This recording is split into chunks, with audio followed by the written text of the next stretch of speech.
مولانا محمد اسحاق، یہ ہے مولانا اسحاق دہلوی جو نواسے ہیں حضرت شاہ عبدالعزیز محدث دہلوی علیہ رحمہ کے۔ والد کا نام افضل ہے۔ ولادت 8 ذی الحجہ 1196 میں دہلی میں ہوئی۔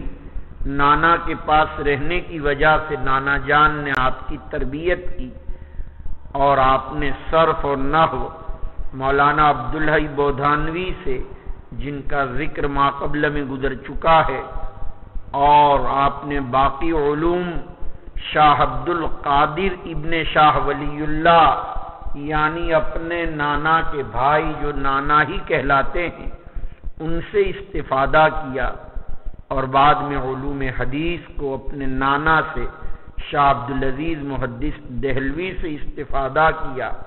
حضرت شاہ اسحاق صاحب نے حرمین کا سفر کیا 1240 کے اندر، اور حجاز کے علماء سے بھی استفادہ فرمایا، خاص کر کے شیخ عمر بن عبد الکریم مکی سے، لیکن بعد میں منتقل ہو گئے ہندوستان، اور یہاں آ کر 16 سال تک تقریباً حدیث کا درس دیا آپ نے۔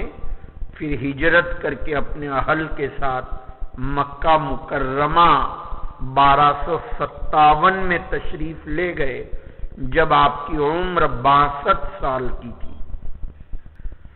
شاہ اسحاق صاحب ہماری سند میں مرکز الاسانید کہلاتے ہیں، اس وجہ سے بھی کہ شاہ عبد الغنی مجددی بھی آپ کے تلامذہ میں، عبد القیوم بودھانوی بھی، مولانا احمد علی سہارنپوری بھی، مفتی عنایت احمد کاکوری یعنی صاحب علم الصیغہ بھی، اور اہل حدیث کے سب سے بڑے امام سید نذیر حسن دہلوی بھی، اور مشکات المصابیح کا اردو ترجمہ جو مظاہر حق قدیم کہلاتا ہے، نواب قطب الدین خان، شرح لکھی ہے مظاہر حق، ورنہ ترجمہ تو شاہ اسحاق صاحب نے کیا تھا، اسی لیے آپ کی تصانیف میں مشکات شریف کا ترجمے کا ذکر آتا ہے۔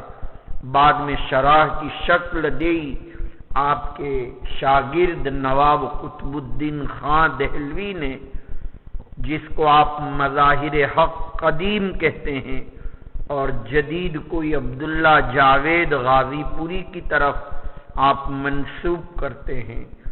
مولانا شاہ اسحاق صاحب کی کتابوں میں 100 مسائل اور رسائل 40 بھی ہے۔ آپ کی وفات حسرت آیات رجب المرجب 1262 میں مکۃ المکرمہ میں ہوئی، جب آپ کی عمر 66 سال کی تھی، اور قبرستان معلی میں آپ کی تدفین ہوئی ہے۔ شاہ اسحاق صاحب دہلوی علیہ رحمہ۔